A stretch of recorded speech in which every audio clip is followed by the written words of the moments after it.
नमस्कार. नमस्कार. आज आपण मराठवाड्यातील निवडक जन आंदोलने या पुस्तकाविषयी चर्चा करणार आहोत आणि आपल्या सर्वांचे सौभाग्य म्हणजे या पुस्तकाचे लेखक प्राध्यापक डॉक्टर प्रभाकर जाधव हे स्वतः या पुस्तकासंबंधात विस्तृत अशी चर्चा करण्यासाठी आपल्या समोर उपस्थित आहेत. जाधव सर, तुमचे स्वागत आहे. नमस्कार. नमस्कार सर. नमस्कार सर. सर, आपलं पूर्ण नाव सांगू शकाल? मी प्राध्यापक प्रभाकर गणपतराव जाधव, राज्यशास्त्र विभाग प्रमुख, लाल बहादूर शास्त्री महाविद्यालय, धर्माबाद, जिल्हा नांदेड. ओके. तुमचं शिक्षण सांगाल सर? माझं MA राज्यशास्त्र आणि PhD आहे सर. ओके. एकूण तुमची सर्व्हिस किती झाली सर? आतापर्यंत माझी सर्व्हिस 18 वर्ष पूर्ण झाली सर सेवेला माझ्या. ओके. आणि आता हे जे पुस्तक आपण याविषयी चर्चा करणार आहोत, तर हे पुस्तक लिहावं ही प्रेरणा तुम्हाला कशी मिळाली? तर जसं भारताच्या स्वातंत्र्याला 75 वर्ष पूर्ण झाली, या संदर्भात एक देशभरामध्ये एक जनजागृती सुरू होती. ओके. आणि भारतीय स्वातंत्र्यापासून आम्ही थोडंसं दूर होतो. म्हणजे मराठवाडा जो रिजन प्रांत आहे, राईट, हा प्रांत भारताच्या स्वातंत्र्य आंदोलनामध्ये एक वेगळा भाग होता. ओके. इथे हैदराबाद राजवटीचं एक वर्चस्व होतं. बर. भारत स्वातंत्र्य झाल्यानंतर आम्हाला 1 वर्षानंतर म्हणजे आम्ही मुक्त झालो हैदराबाद राजवटीतून. बर. मला असं वाटलं की आपण मराठवाडा मुक्तीचा अमृत महोत्सवी साजरा का करू नये. ओके.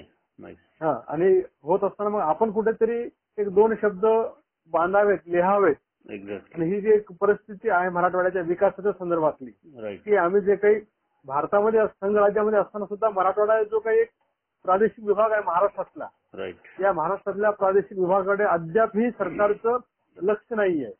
ओके. आणि हे लक्ष वेधण्यासाठी या मराठवाड्यातले जे काही विकासप्रेमी लोक आहेत, स्वैच्छिक आहेत, नैतिक विचारधाराने प्रेरित झालेली लोक आहेत, त्यांना असं वाटलं की आपण कुठेतरी एकत्र आलं पाहिजे आणि या विकासाचा आवाज सरकारपर्यंत घेऊन गेला पाहिजे. ही जी चळवळी आहे गेल्या 75 वर्षापासून सातत्याने मराठवाड्यामध्ये हे चालू आहे. आणि या चळवळीने सरकारला एक दिशा दिलेली आहे की बा या गोष्टींची गरज मराठवाड्यातल्या विकासासाठी आहे. गेली 75 वर्ष हा मराठवाडा यासाठी नेहमी आंदोलन करतोय, पण सरकार म्हणावं तसं याकडे लक्ष देत नाहीये. असं एक माझ्या डोक्यामध्ये एक विचार आला आणि मला असं वाटलं की या निमित्ताने 75व्या वर्षानिमित्ताने आपण सुद्धा पुस्तक काहीतरी बांधलं पाहिजे. हे पुस्तक लिहिण्यामागचा तुमचा एक क्रिएटिव्ह उद्देश आहे की ज्यामुळे काही ना काही मराठवाड्याच्या पदरात पडावं, ही तुमची भूमिका आहे. तुमच्या बायोडेटामध्ये मी वाचलं की तुम्ही अनेक गडकिल्ल्यांची माहिती या विषयावर आकाशवाणीवरती संभाषण तुमचं झालं होतं, बरोबर? त्याचबरोबर तुम्ही मराठवाडा जनता विकास परिषद या चळवळीमध्ये तुमचा सहभाग होता. विभागीय, राज्यस्तरीय, राष्ट्रीय, आंतरराष्ट्रीय स्तरावर होणाऱ्या विविध कार्यशाळा, परिसंवाद, चर्चासत्रे यामध्ये आपला सक्रिय सहभाग तुम्ही केलेला आहे. अंधश्रद्धा निर्मूलन समितीमध्ये तुमचा सहभाग आहे. छावा मराठा संघटना महाराष्ट्र नांदेड, त्यामध्ये तुम्ही प्रवक्ता म्हणून आहात. आणि छावा समाचार या साप्ताहिकाचे तुम्ही उपसंपादक आहात. आणि ऑफकोर्स तुमचं छंद म्हणजे वाचन, लेखन, संघटन, प्रवास हे आहेतच. आणि मला वाटतं तुमच्या आविष्कार फाउंडेशन यांनी तुम्हाला best national ideal teacher award देऊन गौरवण्यात आलेलं आहे. त्याबद्दल तुमचं मी सर्व श्रोत्यांतर्फे अभिनंदन करतो. आणि त्याचबरोबर मला वाटतं best block level coordinator career कट्टा महाराष्ट्र याबद्दल काय सांगू शकाल? तर मागील 2 वर्षापासून विद्यार्थ्यांच्या, युवकांसाठी सर्वांगीण विकासासाठी महाविद्यालय स्तरावर एक महाराष्ट्र राज्य उच्च शिक्षण विभाग आणि महाराष्ट्र माहिती तंत्रज्ञान सहायता केंद्र यांच्या एक संयुक्त विद्यमाने की एक उपक्रम राबवला जातो. त्याचं नाव आहे करिअर कट्टा. राईट. म्हणजे विद्यार्थ्यांना दररोज अधिकारी आणि उद्योजक असे मार्गदर्शन करतील आणि त्यांचं अत्यंत माफक दरामध्ये जे 365 रुपये भरायचे आणि 365 दिवस दररोज 1 तास अधिकारी आपल्या भेटीला आणि उद्योजक आपल्या भेटीला हा उपक्रम राबवतोय. आणि मी तो माझ्या महाविद्यालयीन स्तरावरील विद्यार्थ्यांसाठी राबवण्याचा प्रयत्न केला. त्याचा भाग म्हणून मला ते प्रोत्साहन मिळालं सर. Excellent excellent. आता आपल्या मूळ पुस्तकाच्या कंटेंटकडे वळू की ही आपली चर्चा आपल्या सर्व श्रोत्यांना तुमच्या पुस्तकाविषयी सखोल माहिती देईल आणि आपण संपूर्ण पुस्तकाची सखोल आणि अत्यंत लाभदायी अशी चर्चा करू. तर तुमचा पहिला लेसन आहे मराठवाड्याची ओळख. तर हा धडा मला खूपच संयुक्तिक वाचला आणि मी स्वतः डॉक्टर अशोक नगरकर शास्त्रज्ञ, तुम्ही मला हे पुस्तक भेट दिलं. तुमच्या कॉलेजमध्ये मी लेक्चर घ्यायला आलो होतो आणि हे पुस्तक वाचल्यावरती मला खूपच आनंद आला की यामध्ये तुम्ही पहिला जो तुमचा लेसन आहे तर त्यामध्ये जी माहिती दिली की ती वाचल्यावर मराठवाडा म्हणजे काय याबद्दल कुठली शंका मागे राहत नाही. ही माझी प्रतिक्रिया वैयक्तिक मी तुम्हाला सांगतो. आणि सुरुवातीलाच मी तुमचं या पुस्तकातल्या पहिल्या सखोल चॅप्टर बद्दल तुमचं अभिनंदन करतो. त्याचं मुख्य कारण काय की तुम्ही हा केवळ लेसन लिहिला नाही तर अनेक रेफरन्सेसचा आधार घेऊन त्या अनेक ग्रंथांचं पुस्तकांचं वाचन करून हा तुम्ही पहिला चॅप्टर लिहिलेला आहे. तर मला पहिला प्रश्न तुम्हाला विचारायचा आहे की मराठवाडा हा जो भाग आहे तर हैदराबाद संस्थान त्यांचं विलिनीकरण या संबंधामध्ये सरदार वल्लभभाई पटेल त्यांची मोठी भूमिका होती. या चॅप्टरमध्ये तुम्ही विस्तृतपणे लिहिलंय तर ते श्रोत्यांना तुम्ही पूर्ण भाग साधारण 3 ते 4 मिनिटात सांगावा अशी माझी इच्छा आहे. तसा मराठवाड्याचा इतिहास साधारणतः 16व्या शतकापासून अभ्यासला जातो सर. ओके. की आपल्याला सर्वांना माहिती आहे की स्वातंत्र्यपूर्व भारतामध्ये जवळपास 565 संस्थाने होती. राईट. अशाच संस्थानापैकी एक संस्थान म्हणजे हैदराबाद संस्थान ते निजाम राजवटीद्वारे चालवलं जायचं. ओके. 1724 पासून ते साधारणतः 1948 पर्यंत या संस्थानावर निजामांची राजवट होती. ओके. आणि या निजाम राजवटीमध्ये कानडी, तेलुगू आणि मराठी भाषिक असा हा प्रांत होता. त्रिभाषिक हे राज्य होतं. ओके. आणि इथे साधारणतः या हैदराबाद प्रांतामध्ये 85% हिंदू आणि बाकी 10-12% मुस्लिम आणि बाकी अदर असं ही संख्या असताना बहुसंख्याक हिंदू असताना राजा मुस्लिम होता. त्यामुळे इथल्या राजवटीमध्ये अत्यंत जाचक असा त्रास या निजाम राजवटीने इथल्या जनतेला दिलेला आहे. कर लादणं असेल किंवा मग शिक्षणाचं सक्तीकरण असेल, उर्दू हीच भाषा असली पाहिजे हे सक्तीकरण असेल. तर या सर्व निजाम राजवटीच्या एकाधिकारशाहीला कंटाळून लोकांच्या मनामध्ये एक द्वेष निर्माण झाला. बाबा आम्ही सुद्धा उदारमत इंग्रजांनी जसं अन्य भारतामध्ये म्हणजे मराठवाड्याशिवाय बाहेर हैदराबाद संस्थानाशिवाय बाहेर जसं इंग्रजी शिक्षण सुरू केलं होतं, आधुनिकीकरणाचा प्रसार सुरू केला होता, पण मराठवाड्यामध्ये किंवा हैदराबाद संस्थानामध्ये असं काही होत नव्हतं. ओके. इथे शिक्षण एक असं सक्तीचं तेही उर्दू भाषेतलं होतं. ओके. म्हणून इथल्या काही 9 तरुणांनी शिकलेल्या तरुणांनी एकत्र येऊन या निजाम राजवटीच्या विरोधामध्ये आपण एकत्र आलं पाहिजे, लढा दिला पाहिजे. यासाठी मग स्वामी रामानंद तीर्थ जे होते या परिसरातले शिक्षक होते, पण त्यांनी हे नेतृत्व स्वीकारलं. ओके. नेतृत्व स्वीकारत असताना मग इथल्या जनतेला, इथल्या शेतकऱ्यांना, इथल्या कामगारांना, इथल्या महिलांना, इथल्या युवकांना सर्वांना संघटित केलं की हैदराबाद राजवट ही कशी जाचक आणि अन्यायी आहे. राईट. आणि या जाचक राजवटीतून आपली मुक्तता झाली पाहिजे. यासाठी आपल्याला स्वतंत्र एक मुक्ती लढा लढवायचा आहे. तर आम्हाला एकाच वेळी 3 वेळा लढाई करावी लागलेली आहे. म्हणजे तात्पर्य असं आहे की पहिल्यांदा आम्हाला पारतंत्र्य ब्रिटिशांचं पारतंत्र्य घालवण्यासाठी आम्ही भारतासोबतही लढलो. ओके. दुसरा लढा आमचा निजाम राजवटी विरुद्धातून लढा आहे आणि तिसरा लढा आमचा स्वतंत्र महाराष्ट्र संयुक्त महाराष्ट्र राज्याची मागणी जी होती त्या मागणीमध्ये हा मराठवाड्यात समावेश आहे. एकंदरीत सांगताना मला असं आहे की विनाआट हा मराठवाडा महाराष्ट्रामध्ये समाविष्ट झाला 17 सप्टेंबर 1948 जेव्हा हैदराबाद संस्थान मुक्त झाले. त्यानंतर आम्ही म्हणजे मराठवाडा जो प्रांत आहे तो विनाआट महाराष्ट्रामध्ये सामील झाला. त्यामुळे नंतर हा जो मराठवाड्याचा भाग आहे तो महाराष्ट्र राज्याचा एक अविभाज्य भाग आहे, महसुली विभाग आहे. पूर्वी या विभागामध्ये 5 जिल्हे होते. आता या जिल्ह्यांची संख्या ही जवळपास 8 जिल्हे आता या विभागाचे आहेत.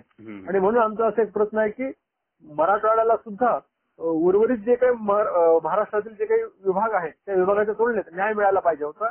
भारतीय संविधानामध्ये कलम 371(2) नुसार असं तरतूद केलेली आहे.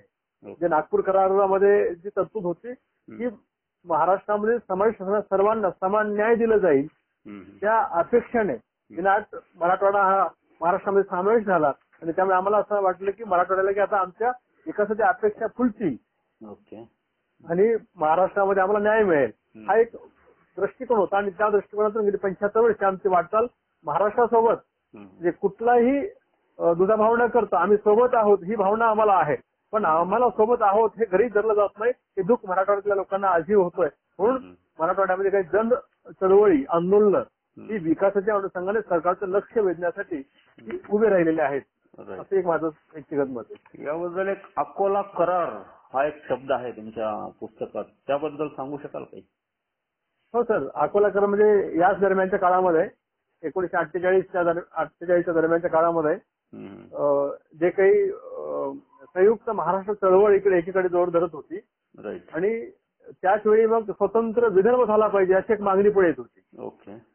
जर असं जर वेगवेगळी मागणी येत असेल तर मग संयुक्त महाराष्ट्र राज्याची निर्मिती होणार नाही. ओके. आणि संयुक्त महाराष्ट्राची निर्मिती नाही झाली तर मग ते सर्व प्रश्न पुन्हा गंभीर प्रश्न होतील. त्यामुळे की अकोला करार करून प्रत्येक विभागाच्या लोकांना एकत्र बोलावं आणि मग एक संयुक्त स्वरूपातला एक करार करावा म्हणून एक अकोल्याला करार झालेला आहे. Okay okay. म्हणजे संयुक्त महाराष्ट्र होण्यासाठी मराठवाड्याचं सुद्धा मोठं योगदान आहे नक्कीच. तर विनाट मराठवाडा हा संयुक्त महाराष्ट्रामध्ये समावेश झालाय. बरोबर आहे. त्यानंतर नागपूर करार असा एक कुठं उल्लेख आहे पुस्तकामध्ये? हो आहे सर, आहे. त्याबद्दल सांगा जरा.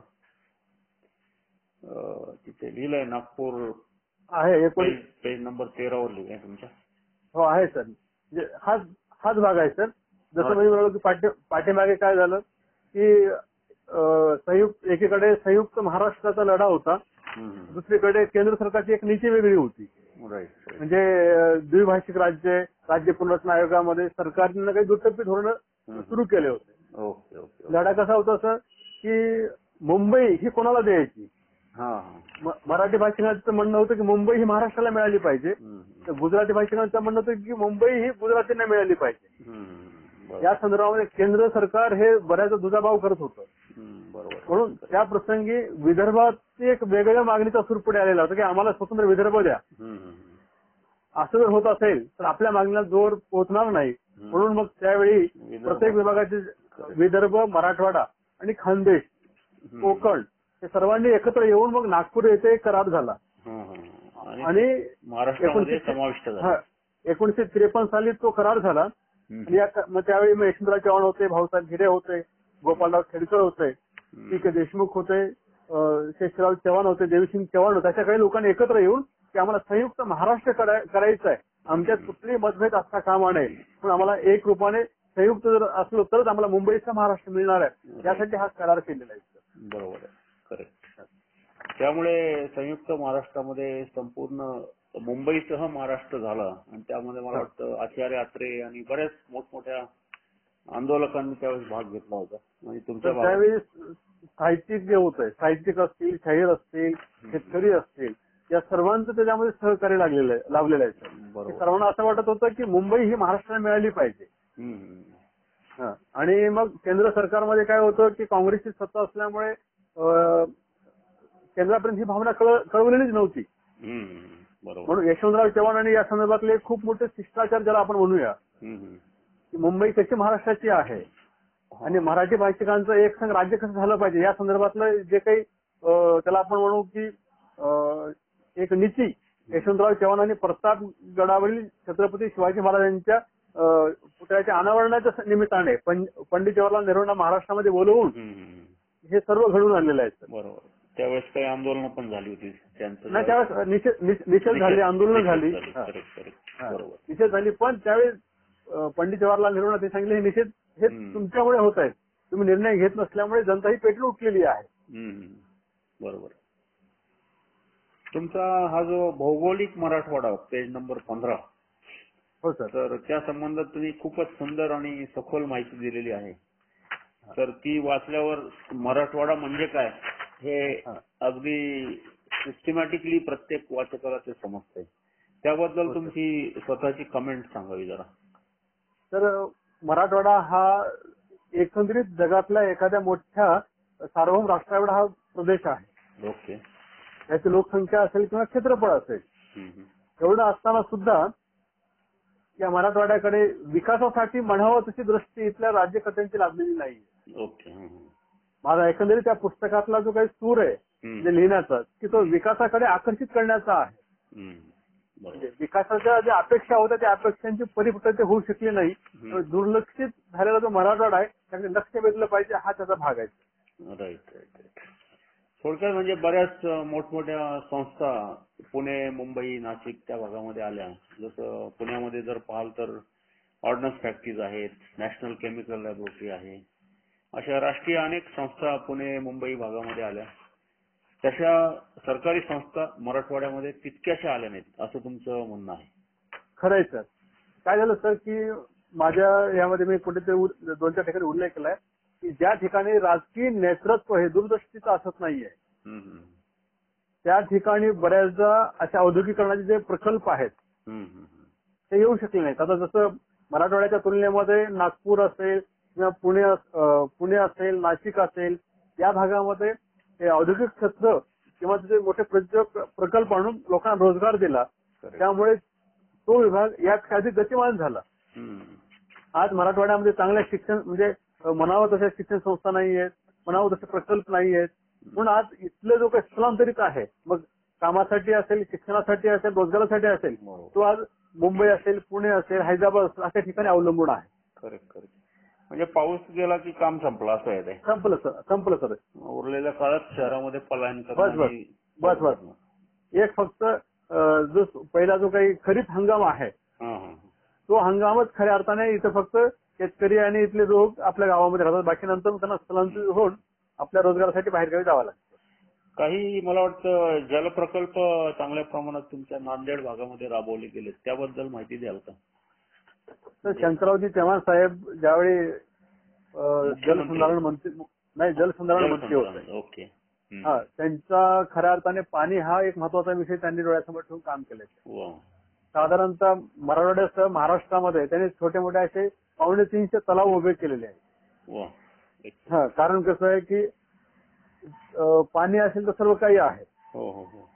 आणि निसर्गाने जे पावसाचं पाणी आहे ते पाणी कुठेतरी साठवलं पाहिजे, त्याचं संधारण केलं पाहिजे. या भूमिकेतून जसं आता जायकवाडी धरण आहे, ही जायकवाडी धरणाची संकल्पना ही शंकरराव चव्हाण साहेबांचीच आहे. कारण मराठवाडा हा मागासलेला भाग आहे आणि जर या मागासलेल्या भागाला जर पाण्याचा आधार मिळाला तर इथले शेतकरी थोडंफार काहीतरी उत्पन्न करू शकतील, पुढे जाऊ शकतील, ही भूमिका त्यांची आहे. म्हणून मग त्यांच्या दूरदृष्टिकोनातून सर मग आशिया खंडातला आमचा विष्णुपुरी प्रकल्प असेल, असे अनेक प्रकल्प या भागामध्ये, इसापूरचा असेल, पैनगंगा असेल, अशा अनेक धरणं त्यांच्या दृष्टिकोनातून इथे मराठवाड्यामध्ये त्यांनी उभं करण्याचा प्रयत्न केलेला आहे. ते मन्याड एक उल्लेख आहे, मन्याड आहे सर, मन्याड एक धरण आहे. अच्छा. छोटे छोटे असे अनेक धरणं त्यांनी त्या परिसरामध्ये त्यावेळी उभी केली. आणखी त्यांच्या संकल्पनेतले अनेक प्रोजेक्ट असे ते अद्याप पूर्ण झाले नाहीत सर. ओके. ते आता जसं लेंडी प्रकल्प म्हणून एक आहे की तो अद्याप पूर्ण झालेला नाहीये. त्यांचं स्वप्न होतं मांजरा लेंडी. मांजरा लेंडी. ओके. ते अजून अपूर्ण अवस्थेत आहे, म्हणजे काही आणखी अपूर्ण अवस्थेमध्ये आहे सर. म्हणजे ते पुश करणं इथनं पुढं गरजेचं आहे. म्हणजे एक राज्यशास्त्राचा प्रोफेसर म्हणून तुमचा एक संदेश आहे मराठवाड्याच्या युवकांना. माझी एक भूमिका अशी आहे की सर आपण जोपर्यंत इथला नागरिक असेल, युवक असेल की आपल्या आजूबाजूच्या प्रश्नाविषयी गांभीर्य घेऊन पुढे जात नाही, तोपर्यंत राज्यकर्त्यांचं लक्ष आपल्याकडे वेधलं जात नाही. म्हणून या तरुणांचं असेल, शेतकऱ्यांचं असेल, महिलांचं असेल, लक्ष वेधण्यासाठी इथली जे काही सामाजिक चळवळी आहेत, त्या सामाजिक चळवळींनी काय केलं सर, मराठवाडा स्वातंत्र्यापासून म्हणजे मराठवाड्याची मुक्ती झाल्यानंतर यामध्ये मराठवाडा ग्राम विकास संघ असेल, मराठवाडा विकास मंडळ असेल, मराठवाडा विकास आंदोलन असेल, ज्याने आता एक विकास आंदोलनाचं मला उदाहरण सांगतोय सर. विकास आंदोलन झाल्यानंतर खऱ्या अर्थाने महाराष्ट्राचं नेतृत्व करण्याची संधी मराठवाड्याला मिळाली. ओके. जर विकास आंदोलन झालं नसतं, मराठवाडा विकास आंदोलन, तर मराठवाड्याला मुख्यमंत्री पद नेतृत्व करण्याची संधी मिळाली नसती. बरोबर. फक्त या आंदोलनाचं म्हणजे ते फलित आहे सर की शंकरराव चव्हाण साहेबांना त्यांच्या निमित्ताने मुख्यमंत्री पद प्राप्त करता आलं. ओके. म्हणजे केंद्रीय नेतृत्वाचं लक्ष वेधलं गेलं की या लोकांना संधी दिली पाहिजे. Plus point. म्हणून गेल्या 60 वर्षामध्ये मराठवाड्याला जवळपास 18-19 वर्ष राज्याचं मुख्यमंत्री पद सांभाळण्याची संधी मिळालेली आहे. Excellent. म्हणजे या आंदोलनाचं ते फलित आहे. बरोबर. मराठवाडा जनता विकास परिषद आहे ती सुद्धा इथल्या जे मागासलेले जे प्रश्न आहेत ते प्रश्न सरकार दरबारी जी जाणून दे की हे प्रश्न आहेत तुम्ही कामं करा. बरोबर. Correct. आजचे अनेक मराठवाड्यातले रेल्वे असतील, उद्योग असतील, रस्ते असतील, जे काही सिंचन असतील, हे अनेक प्रकल्प जे आहेत ना सर, त्या प्रकल्पाच्या पाठीमागे मराठवाडा जनता विकास परिषदेची भूमिका अधिक महत्वाची राहिलेली आहे. Correct. आजही ही परिषद सातत्याने विकास विषयक लढा लावून धरतो सरकारकडे. ओके. नाईस. त्यातूनच अनेक प्रश्न मार्गी लागलेले आहेत. चांगलं. तुमच्या पुस्तकामध्ये अजून काय बोलताय? बोला प्लीज. नाही सर, मराठवाड्यातला रेल्वे प्रकल्प असेल किंवा जलसंधारण असेल, हे संपूर्ण जे काही लढाई आहेत की लोकांनी लढून सरकारला ते जाणून दिले की हे करा, नंतर सरकारने कुठेतरी लक्ष घातलं त्यामध्ये. ओके. म्हणून माझं असं एक म्हणणं आहे की मराठवाड्यात जो काही विकास झाला त्या विकासामध्ये राज्यकर्त्यापेक्षा तिथल्या जन चळवळी आणि आंदोलनाने सरकारचं लक्ष वेधल्यानंतर सरकारने याकडे लक्ष अधिक घातलेलं आहे आणि त्यानंतर त्याचं फलित आपल्या सगळ्यांना मिळालं थोडक्यात. मिळालेलं आहे. तुमच्या पुस्तकामध्ये एक सुंदर आहे पेज नंबर 22 वर की या आपल्या मराठवाड्यामध्ये अनेक धार्मिक स्थळ आहेत.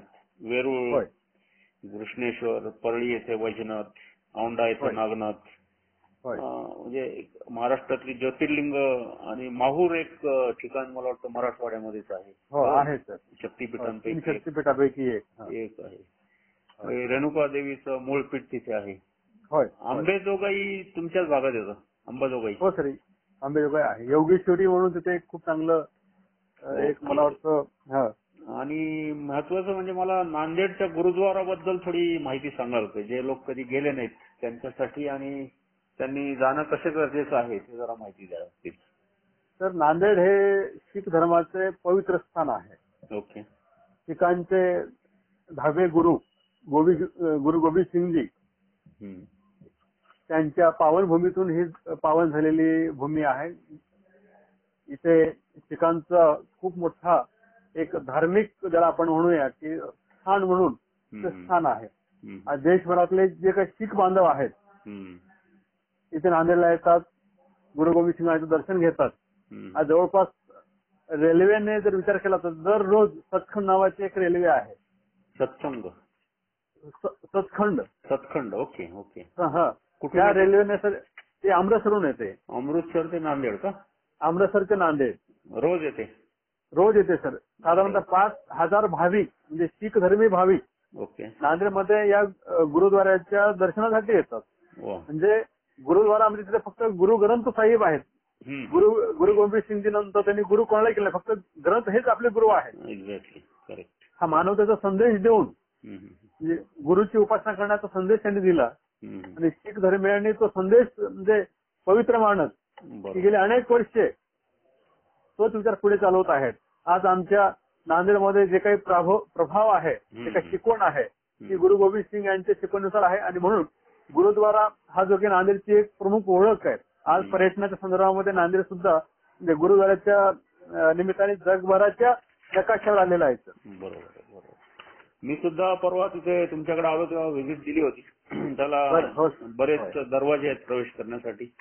विशेष म्हणजे सर सर्व जेवढे काही भाविक आलेले असतील त्यांना प्रसाद म्हणजे जेवणाची सुविधा या गुरु ग्रंथ साहेबांच्या वतीने केलं जातं. मोफत लंगर आहे तिथे.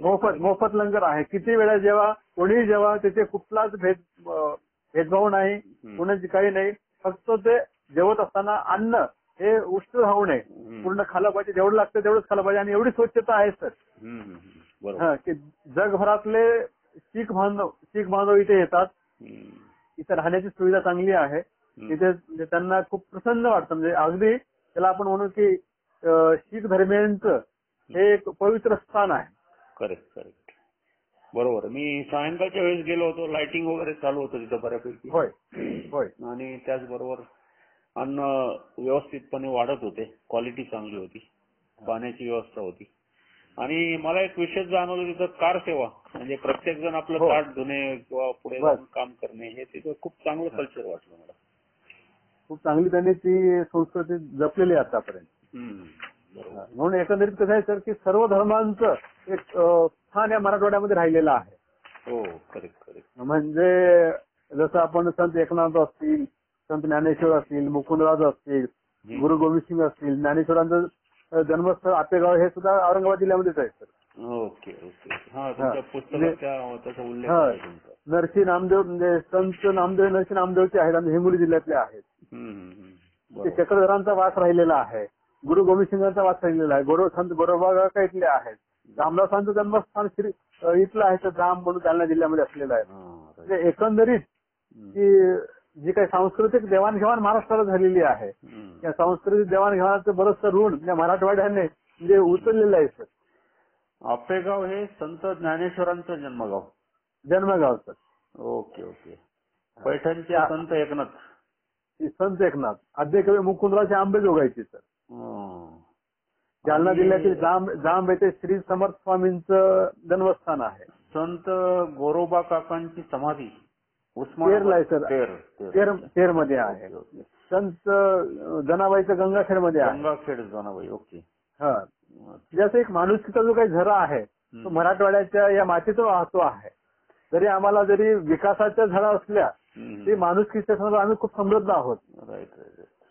आणि संत नामदेवांचं जन्मगाव नरसी. तर नरसी हिंगोली जिल्ह्यामध्ये हिंगोली जिल्ह्यामध्ये नरसी नामदेव आहे. Okay okay. चांगलं. आणि त्याबद्दल मला अजून एक म्हणजे साहित्य क्षेत्रामधले सुद्धा अनेक दिग्गज तुमच्या भागात. अनेक दिग्गज आहेत सर. अनेक दिग्गज आमच्याकडे आहेत. त्यातले नरहर कुरुंदकर आहेत, जयराव पगडी आहेत, दत्ता भगत, शेषराव मोरे, फमू शिंदे, नागनाथ कोतापले, डॉक्टर जनार्दन वाघमारे अशी मोठी मोठी माणसं आमच्या भूमीत झालेली आहेत. काही कलाकार सुद्धा आहेत. काही चित्रपटांची निर्मिती करण्यामध्ये सुद्धा मराठवाड्याचा सहभाग होता. 4 चौकी, गांधी विरुद्ध गांधी तुमच्या पुस्तकात केलेच. होय होय. काही नाटककार आहेत तिथले. म्हणजे असे म्हणजे कुठल्या क्षेत्रामध्ये मराठवाडा कमी नाही. फक्त मराठवाड्याची जी काही पाहण्याची इतरांची दृष्टीची मागासलेला मराठवाडा आहे त्यामुळे आम्हाला त्याचा त्रास होतोय. आणि आता अजिंठा लेण्याबद्दल ते अजिंठा तो मराठवाड्याचाच येतो ना? हो सर. अजिंठा वेरूळ आणि अजिंठा हे दोन्ही मराठवाड्यातच आहे. ते खूप मोठं वैभव म्हणजे ऐतिहासिक वैभव हे महाराष्ट्राला मिळालेलं आहे सर. म्हणजे मराठवाड्याला मिळालेलं आहे. जगाला मिळालेलं आहे. Correct correct. त्यामध्ये तुमच्या पुस्तकात तुम्ही उल्लेख केला एक चिनी प्रवासी. होय. त्याने प्रत्यक्ष त्या ठिकाणी जाऊन व्हिजिट देऊन त्याचा उल्लेख त्याच्या लिखाणामध्ये केलेला आहे सर. केलेला आहे. अशा रीतीने तुमचं हे एक सुरुवातीचा भाग जो आहे सर तो आपला इथे संपतोय. आता याच्यामध्ये तुमच्या मुख्य पुस्तकाची जी धारा आहे तुमची सर तर त्या मुख्य पुस्तकाकडे आपण वळूयात. तर जन आंदोलन संकल्पनात्मक आशय. तर त्या संबंधामध्ये तुम्ही वेगवेगळ्या आंदोलनाबद्दल एक चॅप्टर लिहिलेला आहे पुढे. तर आपण डायरेक्टली त्या एकेका लेसनकडे जाऊ. मराठवाड्यातील विकास विषयक जन आंदोलने. हो. तर तुमच्या पुस्तकाचा मूळ धागा आहे तो. तर ही का करावी लागली ते आधीच तुम्ही ऑलरेडी सांगितलंय. आणि त्यामुळे मराठवाड्याला न्याय मिळाला काही प्रमाणात आणि नेतृत्व मिळालं. तर पहिला मराठवाडा ग्राम विकास संघ याबद्दल जरा माहिती सांगा. तर ज्यावेळी आम्हाला हैदराबाद मुक्ती संग्रामातून बाहेर पडावं लागलं त्यावेळी साधारणतः 1994 ची ही गोष्ट आहे. काही लोकांना असं वाटलं की आपण एकत्र यावं आणि आपल्या भागाच्या विकासाचे काही प्रश्न सरकारकडे घेऊन जावेत. ओके. त्यासाठी मग त्यांनी काय केलं लढायचं मग काय नाव द्यावं याला.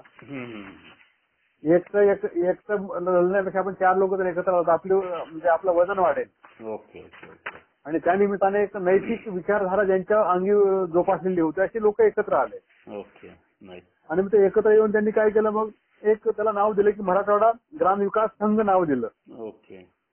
आणि त्या माध्यमातून त्यांनी मग तत्कालीन सरकारकडे मागणी केली की बाबा असं मराठा संदर्भामध्ये गृह उद्योग नाहीत, लघु उद्योग नाहीत, शेती सुधारणा नाही, सिंचन आहे, पाणी पुरवठा आहे, जोडधंदे नाहीत, बेकारी खूप आहे, बँकिंग नाही, शिक्षण नाही, दळणवळण नाही, रस्ते नाहीयेत, रेल्वे मार्ग नाहीये. ही सद्य परिस्थिती जाणून घेतली आणि तो जाणून घेतल्यानंतर तो एक अहवाल तयार केला. ओके. आणि हा अहवाल तयार करून तत्कालीन सरकारला देण्याचा प्रयत्न केला. मग ही भूमिका लक्षात घेऊन असे छोटे छोटे संघ तयार होऊ लागले. पुन्हा नंतर आपण सुद्धा अशा माध्यमातून सरकारकडे मागणी केली पाहिजे. अशा काही अराजकीय क्षेत्रात अनेक छोटे छोटे काही घटक उभे राहू लागले सर. राईट. त्यामुळे विकासविषयक प्रेरणा या घटकातून वाढीच लागली आहे, म्हणून मी त्याला असं नाव दिलं की मराठवाड्याच्या विकासामध्ये ग्रामविकास संघ जर उभा टाकला नसता तर मराठवाड्याची पुढची आंदोलन उभी राहिली नसती. बरोबर. आणि मेन म्हणजे तुम्ही पुस्तकात एक चांगलं वाक्य दिलं की मराठवाडा ग्राम विकास संघ या चळवळीने विधायक मार्गाने आवाज उठवला. करेक्ट. ते सगळ्यात महत्वाचं वाक्य. जे विकासाचा विधायक लढा इथूनच सुरू झालाय. त्यानंतर पुढे मराठवाडा विकास मंडळ याबद्दल सांगा. तर काय होऊ लागलं की म्हणजे अशा मराठवाडा ग्राम विकास संघासाठी छोटे छोटे काही समूह तयार होऊ लागले आणि त्यांच्यामध्ये विभाजन होत असल्यामुळे तो लढा जो म्हणावा तेवढा विधायक होत नव्हता. ओके. प्रत्येकाचे मार्ग वेगवेगळे होऊ लागले. म्हणून पुन्हा एकदा एक नव्याने अशी बांधणी केली की आपण असं वेगवेगळे लढण्यापेक्षा की आपल्या सर्व संघटनांना एकच नाव देऊ आपण. बरं. ओके. की त्याचं नाव मराठवाडा विकास मंडळ असलं पाहिजे. आणि सांगायला मला आनंद वाटतोय सर की त्यावेळी 1955 साली त्या मराठवाडा विकास मंडळाच्या वतीने मराठवाड्याचा एक आराखडा तयार केला, विकासाचा आराखडा. ओके. आणि त्या आराखड्यातल्या संदर्भातले काही निवेदन तत्कालीन सरकारला दिले सर. ओके. आणि विशेष म्हणजे या दिलेल्या निवेदनाची दखल घेऊन तत्कालीन हैदराबाद राज्याचे सरकार जे मुख्यमंत्री होते रामकृष्णराव त्यांनी विशेष मराठवाड्यामध्ये येऊन वैद्यकीय महाविद्यालय त्याच निवेदनाचा भाग म्हणून औरंगाबादचं विद्यापीठ असेल, जे अंबाजोगाईचं वैद्यकीय महाविद्यालय असेल, लातूरचं तंत्रनिकेतन कॉलेज असेल किंवा परभणीचं कृषी महाविद्यालय असेल किंवा नांदेडचं आयुर्वेदिक कॉलेज असेल की सर त्या सरकारने म्हणजे तत्कालीन मराठवाडा विकास मंडळाने दिलेल्या निवेदनाचा हा परिणाम आहे. म्हणजे तत्कालीन परिस्थितीमध्ये एखाद्या जन आंदोलनाने विधायक लढा लढवत असताना सरकारने किती गांभीर्य घेऊन ते पाहत तत्पुरता त्यांनी करून दाखवलेली आहे. बरोबर. करेक्ट. अशा भाग महत्वाचा आहे. ठीक आहे. त्यानंतर पुढे मराठवाडा विकास आंदोलन हा पुढचा एक चॅप्टर आहे तुमचा. जसं मी आता तुम्हाला म्हणालो की विकास आंदोलन इथं कसं झालं होतं की दरम्यानच्या काळामध्ये संपूर्ण भारतामध्ये एक असंतोष निर्माण झालेला होता की त्या असंतोषाचे फलित जसं संपूर्ण क्रांती झाली होती जयप्रकाश नारायण यांच्या नेतृत्वात. मग तसाच प्रभाव इकडे मराठवाड्यावर आलेला होता. त्याला एक प्रसंग आहे की एका कालवा कामगाराच्या संदर्भातल्या काही इंटरव्ह्यू होत्या आणि त्याच्या जवळपास हजारोच्या संख्येने विद्यार्थी आलेले होते. पहिली पिढी नव्याने शिकून पुढे आलेली होती. आणि मग खरं पाहता तर तरुणांची अपेक्षा होती की हे पारदर्शक पद्धतीने नोकरभरती झाली पाहिजे, पण ती झाली नाही. आणि झाली नसल्यामुळे विद्यार्थ्यांचा आक्रोश वाढला आणि मग त्याचे गोळीबार करण्यात आला. या गोळीबारामध्ये 2 तरुण मारले गेले आणि त्याचा परिणाम एवढा झाला की पूर्ण मराठवाडा पेटला गेला. आणि मराठवाडा पेटल्यामुळे काय झालं की आता म्हणजे इथली कायदा आणि सुव्यवस्था परिस्थिती बिघडत गेली, दिवसेंदिवस बिघडू लागली. आणि त्यामुळे नंतर सरकार आणि मराठवाड्यात काही वाटाघाटी सुरू झाल्या आंदोलकामध्ये. हे कशामुळे झालं असेल तर मराठवाड्याचं मागासलेपण जे आहे, मागासलेपण असल्यामुळे इथे रोजगार नाहीये, जसं आपण आता चर्चा केल्याप्रमाणे इथे मोठे प्रकल्प नाहीये, उद्योग नाहीये, औद्योगिकरण व्यवस्था नाहीये. त्यामुळे इथे शिक्षण असून नोकरी नाही. त्यामुळे विचलित झालेला तरुण पुढे सरकारच्या विरोधामध्ये आंदोलन करत होता. म्हणून आंदोलन करताना सरकार यांच्यामध्ये एक वाटाघाटी झाली आणि त्यातून मग मराठवाड्याच्या प्रश्नाकडे सरकारचं लक्ष वेधलं गेलं आणि मग मराठवाड्याला राज्याचं नेतृत्व करण्याची संधी दिली पाहिजे या भूमिकेतून मग शंकरराव चव्हाण यांना मराठवाड्याचे म्हणून त्यांना मुख्यमंत्री पदाची संधी मिळालेली आहे. अच्छा. ओके. मग पुढे एक चॅप्टर तुमचा मराठवाडा जनता विकास परिषद. त्याच्यामध्ये तुम्ही खूप सखोल आणि चांगली पॉइंट वाईज माहिती दिलेली आहे. तर त्यातलं दुसरं अधिवेशन नांदेडला जे झालं 1994 साली, त्यामध्ये बरेच ठराव मान्य करण्यात आले किंवा मांडण्यात आले. विलंबित न्याय किंवा अवर्षण प्रवण क्षेत्र, मराठवाड्यातील क्षेत्र अवर्षण आहे तर ते दूर करण्यासाठी सिंचन व्यवस्था होणं गरजेचं आहे, रेल्वे सुधारणा गरजेची आहे. खूप पॉइंट चांगले दिलेत. आणि त्याचबरोबर तुम्ही याच्यामध्ये संघटनात्मक बांधणी करण्यात यावी असा एक त्यामध्ये विचारविनिमय करून निर्णय घेण्यात आला असं सांगितलं. तर हे सगळे अधिवेशन 3रे, 4थे, 5वे अधिवेशन, 7वे अधिवेशन तुम्ही प्रत्येक अधिवेशनाचे जे ठराव विस्तृतपणे या पुस्तकात मांडल्यामुळे वाचकाला ते खूपच उद्बोधक होतील.